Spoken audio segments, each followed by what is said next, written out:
우리 예수님은 공생애를 시작하시면서 성령의 이끌림을 받아서 광야로 가서 거기서 마귀로부터 이제 시험을 받게 됩니다. 이게 이 성령을 주어로 한다면요, 성령은 예수님이 동정녀 마리아에게서 잉태되는 것을 역사하시고 도우셨고, 또 때가 되었을 때 그로 하여금 세례를 받게 하시고, 또 그 다음에 시험을 받도록 이제 이끄신 것입니다. 이것은 메시아로 오신 하나님의 아들이 반드시 밟아야 할 코스라고 하는 그런 의미가 담겨져 있습니다. 마귀로부터 세 가지 그 유명한 시험을 받게 되는데, 어떤 주석가들은요, 이것은 우리와는 차원이 다른 메시아, 곧 그리스도에게 주는 아주 특별한 시험으로 해석을 합니다. 그러나 그것보다는 육신을 가진 우리 인간이 광야와 같은 세상을 살면서 받게 되는 가장 전형적인 시험들, 그것을 우리 예수님께서 광야에서 똑같이 받으시는 것이다, 이렇게 보는 것이 더 좋은 것 같습니다. 이것이 우리를 위해서 대제사장으로 오신 그리스도 메시아의 길입니다. 이것을 히브리서 4장 15절에서 소개를 하고 있어요. 우리에게 있는 대제사장은 우리의 연약함을 동정하지 못하실 리가 아니요 모든 일에 우리와 똑같이 시험을 받으시니로되 죄는 없으시니라. 모든 일에 우리와 똑같이 시험을 받으셨어요. 그렇기 때문에 여기서 예수님께서 받으신 이 시험들은요, 우리 역시 살아가면서 받게 되는 시험들입니다. 마귀가 시험을 하면서 내가 만일 하나님의 아들이거든 이라는 토를 달지 않습니까? 오늘날도 마찬가지로 우리를 시험하면서 이렇게 말할 거예요. 하나님이 너의 아버지라고? 내가 만약에 하나님의 아들이라면, 딸이라면 이렇게 하면 어떻게 할래? 이렇게 해봐 하면서 시험을 할 것입니다. 자, 여기에 세 가지 시험이 어떤 시험인가? 첫 번째로는 육신의 필요에 대한 시험이에요. 배고픔이라든지 또는 목마름이라든지 또는 추위라든지 더위라든지. 자, 영적인 존재라면은 이런 것을 전혀 느끼지 않겠지만 육신을 가진 인간은 누구나 다 겪게 되는 본능적인 문제들이죠. 먹지 않으면 배고프고, 마시지 않으면 목마르고, 추운 곳에 가면 춥고, 더운 곳에 가면 덥고, 다 모두가 공히 겪는 거 아니겠어요? 자, 그렇기 때문에 인간은 어떻게 보면 평생 이런 문제로 시험을 받게 됩니다. 자, 두 번째로는 그 육신의 욕망에 관한 시험이에요. 마귀는 나한테 절하면 내가 이 세상 모든 부귀영화를 너에게 주겠다, 이렇게 유혹을 합니다. 세상 부귀영화, 성공하고 또 부귀영화 누리고 또 향락하고 하는 거 누구나 다 원하는 거 아니겠어요? 그렇기 때문에 이 유혹에 넘어가서 그만 자기의 영혼을 팔아버린 사람들이 얼마나 많습니까? 무서운 시험이죠. 어떻게 보면 우리는 평생 죽을 때까지 정말 이런 시험을, 이런 유혹을 받으면서 살아가게 됩니다. 그리고 마지막은 이제 영적인 시험이에요. 마귀는 시편에 있는 말씀을 인용하면서, 자, 그 말씀대로 천사가 너를 받들 테니 높은 곳에 뛰어내려라, 이렇게 유혹을 합니다. 하나님의 말씀인데 그 말씀을 왜곡되게 해석을 하는 거예요. 그래서 잘못된 신앙으로 끌고 갑니다. 이거는 어떻게 보면 초대교회부터 마귀가 교인들에게 했던 강력한 유혹이죠.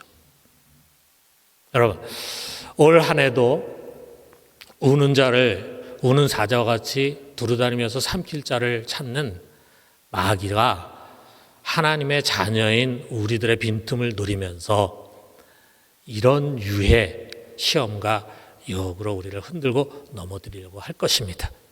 여러분, 이런 시험들을 잘 이기고 영적으로 승리하는 우리 모두가 되기를 주님의 이름으로 축원합니다. 이것을 위해서는요, 우리가 명심하고 꼭 준비해야 할 것이 있어요. 이것이 바로 오늘 우리가 읽은 이 첫 번째 시험 안에 담겨져 있습니다. 40일을 밤낮으로 금식하셨어요. 예수님이 얼마나 지치고 또 허기가 적겠습니까? 당연하죠. 여러분, 우리 육신은 며칠이 아니라 몇 끼조차 굶기 힘듭니다. 벌써 하루 이틀 굶으면은 너무 허기져가지고 먹을 것밖에는 생각이 안 나잖아요. 자, 이 배고픔이라는 거, 이것은 육신을 가진 인간이 갖고 있는 가장 치명적인 약점입니다. 마귀는 이 점을 놓치지 않는 거야. 그래서 3절에 제일 먼저 예수님께 시험하는 게 뭐냐면, 시험하는 자가 예수께 나와 이르되 내가 만일 하나님의 아들이거든 명하여 이 돌들로 떡덩이가 되게 하라. 한마디로 뭘 망설이느냐, 너 얼마나 지금 허기져 있느냐, 내가 하나님의 아들이라면은 당장 기적을 일으켜서 여기 돌들을 떡으로 만들어 가지고 먹으면 되지 않느냐, 이렇게 이제 마귀가 유혹을 합니다. 그러나 이것은 예수님이 할 일이 아니었어요. 왜 아니냐? 여러분, 우리가 그 뒤에 복음서 내용을 보면은 예수님은 굉장한 능력을 갖고 계신 분이고 많은 기적을 행하셨습니다. 그런데 그는 메시아로서, 구원자로서 이 세상에 오셔서 한 번도 자기 자신을 위하여서는 기적을 행하지 않으셨어요.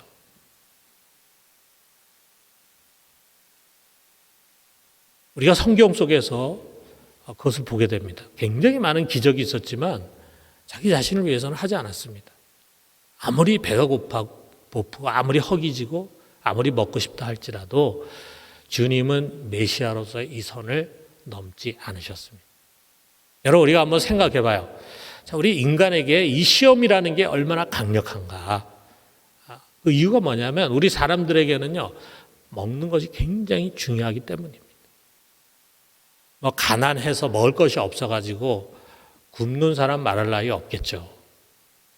너무 배가 고파가지고 도둑질을 해서 붙잡혀가지고 감옥에 간 그런 내용을 가지고 쓴 소설들 있잖아요. 레미제라블 같은 그런 소설들. 어떻게 보면 지구 저편에는 지금 그야말로 먹을 것이 없어서 굶어 죽어가는 사람들이 수없이 많이 있습니다. 그들에게 이 먹는 문제라는 것이 얼마나 심각한 문제입니까?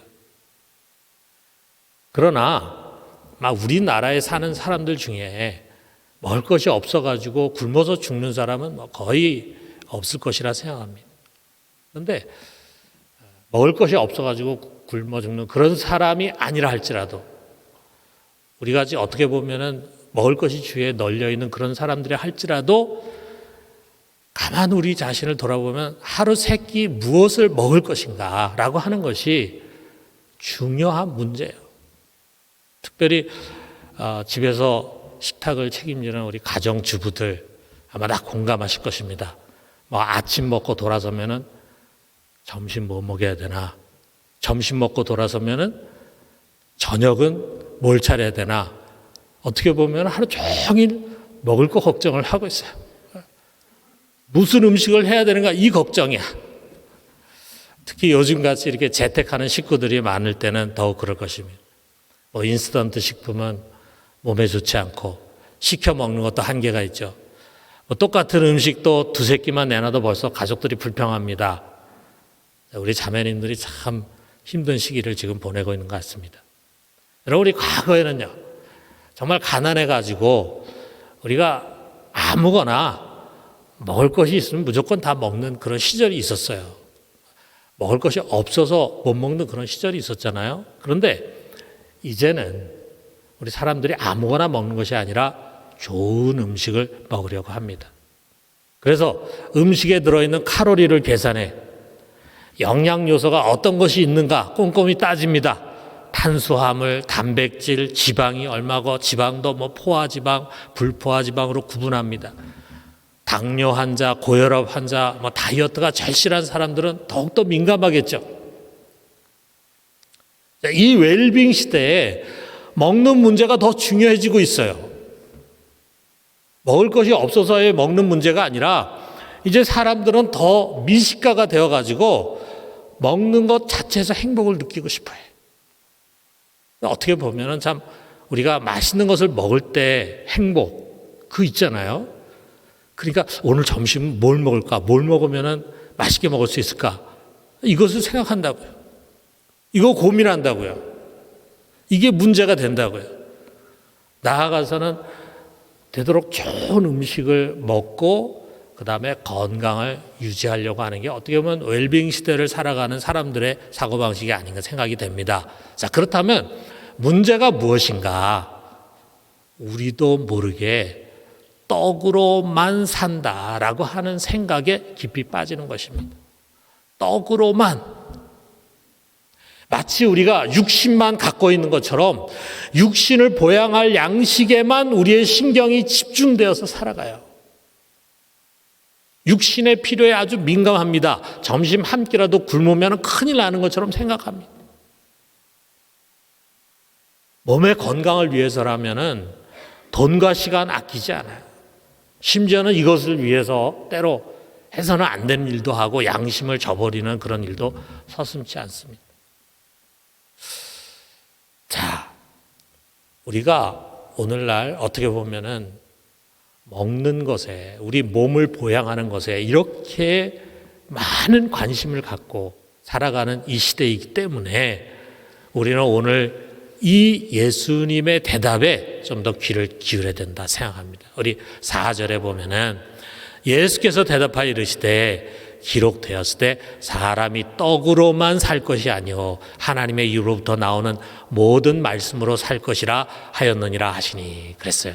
이게 기록되었을 때라고 말씀하십니다. 다시 말해서 주님은 이 마귀의 시험을 가지고 막 따따붙다 따지고 공격하고 그러는 것이 아니라 기록된 하나님의 말씀을 가지고 물리치시는 거예요.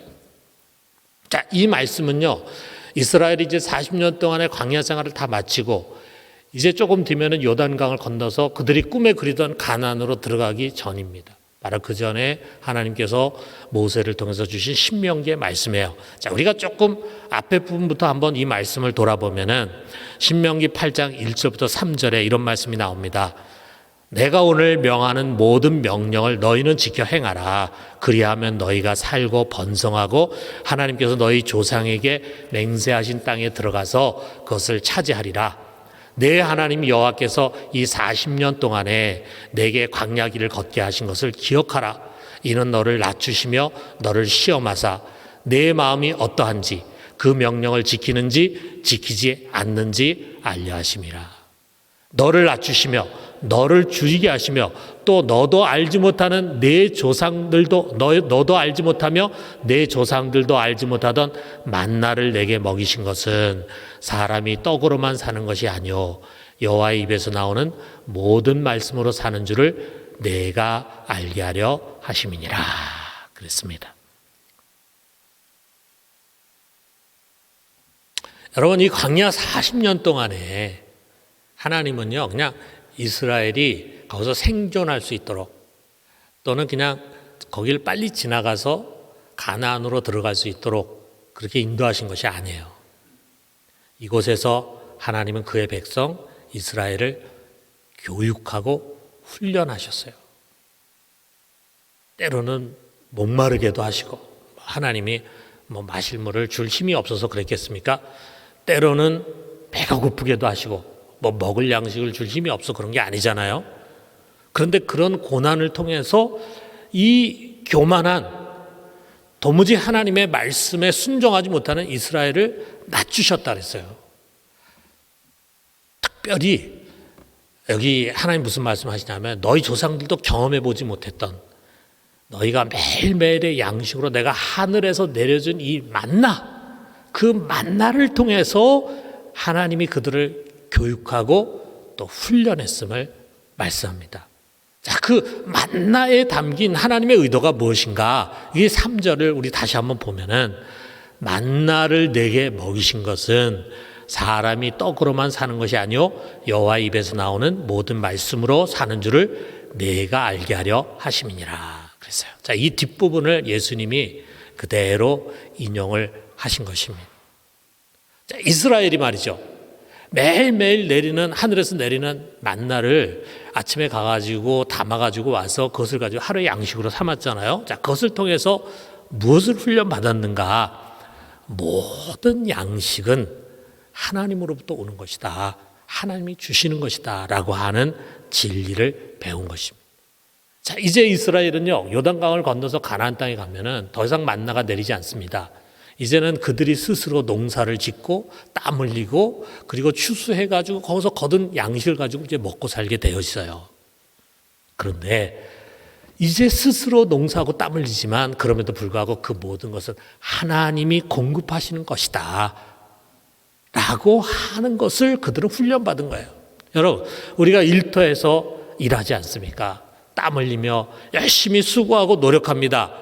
그리고 그 대가로 수입을 얻어요. 그렇지만 이 모든 것은 하나님이 허락하시고 공급하시는 것이다. 이것은 정말 중요한 신앙입니다. 하나님이 허락하지 않고 하나님 주시지 않으면요, 내가 열심히 일해도 얻는 것이 없을 수 있어요. 일할 수 있는 곳을 잃어버릴 수가 있어요. 일할 수 있는 힘과 건강을 잃어버릴 수가 있어요. 여러분, 우리가 이렇게 일할 수 있고 일할 수 있는 직장이 있고 그리고 우리가 수고한 것에 대해서 보상을 받을 수 있는 것은 하나님이 그것을 허락하시고 공급하시기 때문입니다. 여러분, 이거 믿으십니까? 여러분, 이 모든 양식의 주권이 하나님의 손에 있다 라고 하는 것을 하나님 만나를 통해서 이스라엘 백성 가르치고 또 말씀을 통해서 우리들에게 깨우쳐 주시는 것입니다. 자, 그런데 이 만나를 통해서 하나님 주시는 더 중요한 교훈이 뭐냐 하면은 그들에게 더 중요한 양식이 있다는 거죠. 그게 뭡니까? 우리 영혼을 먹이고 살리는 영혼의 양식이다. 그것이 다른 것이 아니라 하나님의 입에서 나오는 모든 말씀이다. 그리고 그 말씀이 기록된 것이 바로 성경이라고 하는 것입니다. 이것이 우리가 매일 먹고 살아야 할 또 다른 양식입니다. 여러분, 사람은 결코 떡으로만 사는 것이 아닙니다. 하나님의 입으로부터 나오는 말씀으로 사는 것입니다. 여러분, 우리의 몸이 매일 밥을 먹지 않으면 살 수 없는 것처럼 우리의 영혼 역시 매일 하나님의 말씀을 먹지 않으면 살 수 없습니다. 여러분, 이것에 동의하십니까? 아멘입니까? 이것에 동의하는 것이 필요해요. 왜 그렇습니까? 많은 교인들 속에는요, 하루 세 끼 먹지 않으면 살 수 없어 라고 분명히 생각하는데 하나님의 말씀은 먹지 않아도 별 지장이 없다. 이런 생각이 잠재되어 있어요. 그래서 한 끼 밥을 못 먹는 것에는 예민합니다. 그러나 이 영혼의 양식을 먹지 않는 것에는 둔감해 있습니다. 심지어는 일주일에 한 번 주일에 교회 와가지고 성경 설교 본문을 펴가지고 읽는 것 이외에 일주일 내내 하나님의 말씀과 담을 쌓고 사는 사람들이 교회 안에는 많이 있습니다. 여러분, 이런 사람들이 과연 영적으로 거듭난 그리스도인일 수 있을까? 여러분, 우리가 성경을 읽어야 하는 이유는요, 수없이 많이 있어요. 이 성경 속에는 세상이 줄 수 없는 놀라운 교훈과 비밀들이 많이 있습니다. 우리가 믿는 하나님이 어떤 분인가를 이걸 통해서 알 수 있고 그 하나님의 뜻이 무엇인가도 알 수 있고 또 우리가 어느 길로 가야 할지 길을 인도받을 수도 있어요. 또 이 안에는요, 세상을 살아가는 아주 깊은 지식들, 다양한 지식들과 지혜들이 담겨져 있습니다. 정말 우리가 살아가는데 너무나 큰 도움이 되는 내용들이 담겨져 있습니다. 자, 우리가 이 성경을 읽어야 하는 이유, 성경이 우리에게 주는 유익에 대해서 몇 주간 설교를 할 수도 있어요. 그러나 이것보다도, 이 모든 것보다도 가장 중요하고 절실한 이유와 목적이 있어요. 우리가 왜 성경을 읽고 하나님의 말씀을 들어야 되는가? 다른 것이 아니라 살기 위해서입니다. 살기 위해서. 여러분, 이건 심각한 문제잖아요. 우리가 어떤 특정한 지식을 얻는 것과 차원이 다른 문제잖아요. 하나님의 말씀을 먹지 않으면은 우리 영혼은 줄이게 됩니다. 그러면은 우리도 모르는 가운데 허약해지고 병들게 돼요. 그리고 결국은 죽게 됩니다. 여러분, 우리 몸이 한 끼, 두 끼 못 먹는 건 상관없지만 계속해서 밥을 먹지 못하면 어떻게 됩니까? 몸이 허약해지잖아요. 그러면 병들게 됩니다. 그리고 죽게 되잖아요. 그와 같은 이치라 이거죠. 그리고 우리가 이 하나님의 양식, 우리 영혼의 양식을요, 하루 안 먹고 일주일 안 먹으면은 벌써 우리 스스로가 알게 됩니다. 심령이 점점 메말라가요. 그래서 우리의 생각과 언행에 은혜가 없어져요. 성령의 음성을 듣지 못하면서 옳고 그름에 대한 분별력을 잃어갑니다. 그 마음에 주님 사랑보다도 세상 사랑으로 꽉 차게 됩니다. 여러분, 이제 성경을 펴시다. 성경을 읽는 것이 아니라 영의 양식을 먹는 것입니다. 우리가 그냥 막 먹는 통독도 필요합니다. 여러분, 통독도 해야 합니다. 우리가 매년 원력 달력에 매일 읽어야 할 성경 본문이 나오잖아요. 그래서 하루에 4장, 5장, 6장 이렇게 읽다 보면은 1년에 이제 성경 일독 통독을 해요. 지금까지 우리가 매번 많이 해왔고 또 연말에는 우리가 이제 통독상도 여러분 드립니다. 자, 그런데 우리가 그렇게 통독하는 것도 좋지만 한번 음식을 음미하면서 먹듯이 그 맛을 우리가 느끼면서 먹듯이 한번 정독을 좀 했으면 좋겠습니다. 특별히 뭔가 아직도 하나님 말씀에 대한 확신이 없고 신앙에 확신이 없는 분들 있잖아요. 정말 하나님께서 나에게 이 말씀 주셨다, 이런 체험이 없는 분들 한번 여러분 올해는 여러분이 정독해 보십시오. 여러분들이 읽기에 가장 적합한 것으로 로마서와 또 요한복음을 저는 권해드리고 싶습니다. 또 우리 개역 개정 성경이 어려우면은, 이 내용이 어려우면은 우리 주일학교 학생들이 읽는 성경이 있어요. 쉬운 성경. 그것은 이해하기 쉽게 잘 의역이 되어 있습니다. 그런데 그 성경 읽어도 상관없습니다. 자, 우리가 성경 읽을 때 너무 줄줄줄줄 읽으면서 그냥 빨리 지나치려고 하지 말고, 그래서 오늘 4장 읽고 5장 읽고 장수 채우자 이런 생각을 가지고 의미와 뜻을 모르지 그냥 쭉 읽어가려고 하지 말고 한번 이 말의 의미가 무엇일까, 그것을 이해하기 위해서 조금 머물러서 묵상하는 태도를 갖는 것이 필요합니다. 마틴 루터는 이렇게 말했어요.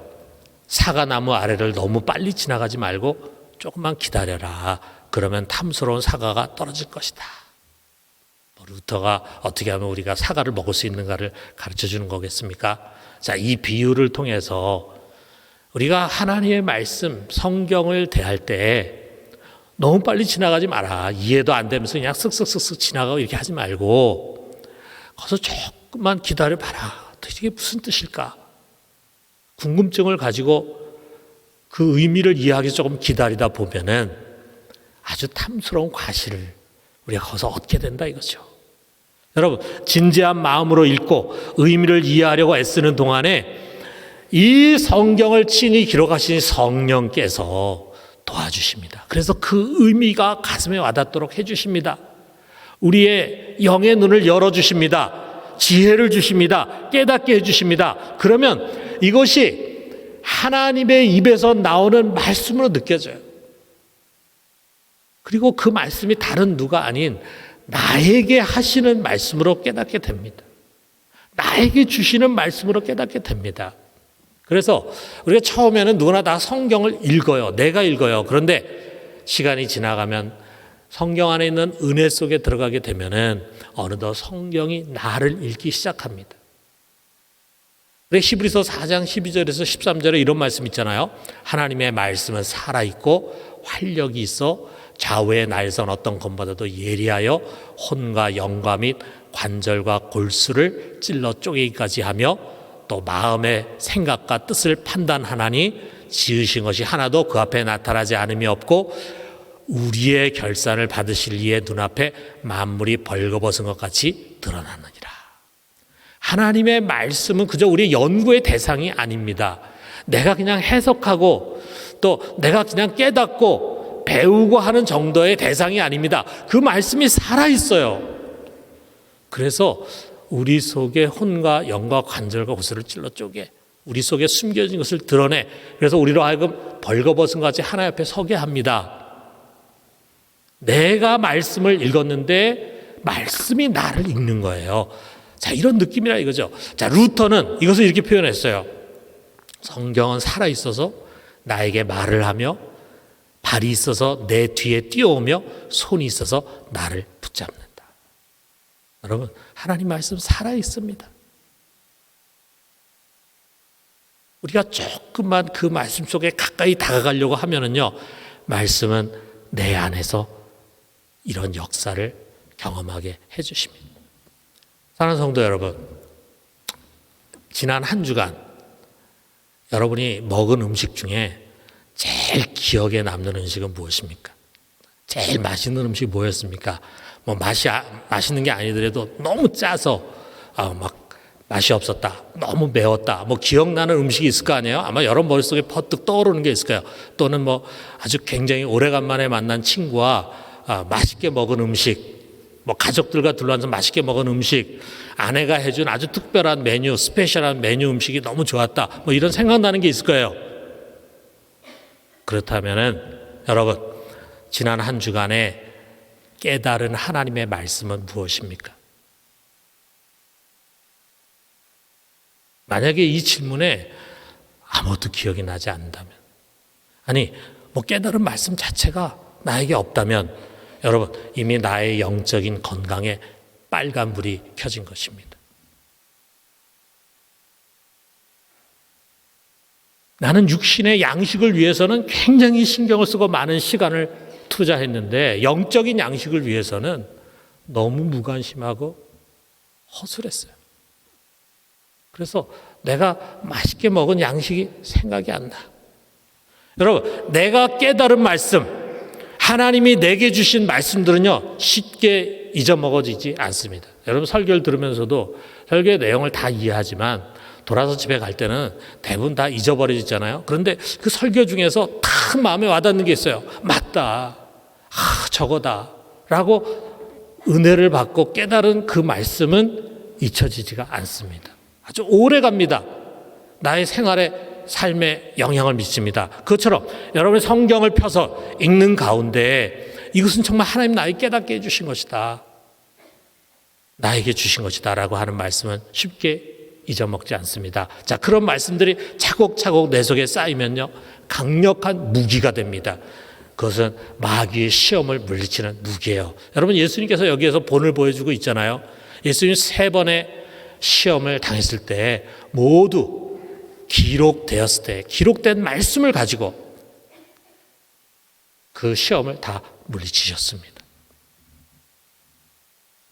우리 속에 깨달은 말씀, 은혜의 말씀들이 담겨져 있으면요, 우리에게 오는 시험을 넉넉히 물리칠 수 있습니다. 자, 우리 말씀 뵙겠어요. 여러분, 요즘 걸리는 코로나는 증상이 그렇게 심하지 않습니다. 그런데 이전에 코로나 심하게 걸리면은 보통 나타나는 현상 중에 하나 뭐냐면 후각이, 또 미각이 사라져요. 냄새를 못 맡습니다. 맛을 못 느껴. 자, 그러다 보면 어떻게 하겠어요? 식욕이 없어져요. 저는 후각을 잃으면서 우리가 음식을 먹을 때 그 냄새가 얼마나 중요한가, 그것이 얼마나 우리 식욕을 돋구는가 하는 것을 이번에 깨달았어요. 뭐 제가 워낙 식욕이 왕성해가지고 이거 살 좀 빼야 되는데 하면서 항상 고민했었는데, 저 역시 여기에 걸리니까 아무것도 먹고 싶지가 않아요. 정말 식욕이 하나도 없어져 버립니다. 병원에서 나오는 새끼 밥 거의 못 먹고 다 버렸어요. 자, 그러다가 이런 생각이 들었습니다. 야, 내가 약도 먹어야 되는데, 내가 뭔가 힘이 있어야 되는데, 그래서 병을 빨리 이기는데 억지라도 먹어야 된다. 그래가지고 먹기 싫었지만 막 억지로 계속해서 밥을 먹으려고 했습니다. 여러분, 우리 영혼의 양식이 항상 맛있고 먹고 싶은 것이 아닙니다. 목사인 저도 성경 읽고 싶지 않을 때가 있어요. 뭐 읽으면서도 별 깨달음이 없어가지고 뭐 재미없다고 느낄 때가 있어요. 왜 없겠습니까? 그럼에도 불구하고 우리는 읽기를 멈춰서는 안 됩니다. 여러분, 식욕이 없어도 건강을 위해서 먹어야 하는 것처럼 재미가 없어도 꾸준히 성경을 펴야 합니다. 그러다 보면 후각이 돌아오고 미각이 돌아오는 것처럼 성경의 맛이 느껴질 때가 올 것입니다. 아유, 깨닫지 못하고 어려운 거 이거 계속 붙들고 있으니까 잠만 오고 힘들다라고 하지만 여러분이 인내를 가지고 조금만 더 하나님 앞에 매달리면서 그 성경의 말씀을 붙잡다 보면은 여러분의 눈이 어느 순간에 열리게 될 것입니다. 그리고 거기서 그 말씀을 깨달을 때의 기쁨은요, 설교를 들을 때의 기쁨과는 비교할 수가 없어요. 여러분, 그 기쁨을 우리가 꼭 체험해야 합니다. 사랑하는 성도 여러분, 우리 명심합시다. 살기 위해서 하나님의 말씀을 먹는 것입니다. 이제부터 살기 위해서 성경을 펴시다.